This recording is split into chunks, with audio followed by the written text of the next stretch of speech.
Hello everyone, आशा गर्छु सबैजना राम्रै हुनुहुन्छ भनेर। आज कलकत्ताको मौसम पनि एकदमै शानदार अनि दामी थियो।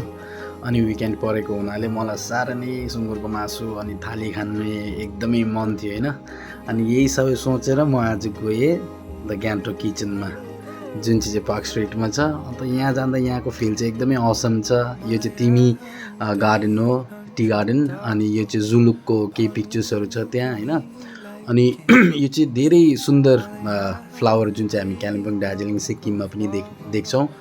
अनि यसको बाद त्यहाँ चाहिँ अब मादल सारङ्गी, डम्फुहरू सबै चिजहरू पनि छ होइन। त्यही भएर अब यसको फिल अझै नै दामी दामी लाग्छ मलाई चाहिँ अब स्पेसली। त्यही भएर साह्रै भोक लाग्यो होइन। त्यहाँबाट स्टार्ट गरेँ वङटन सुपले।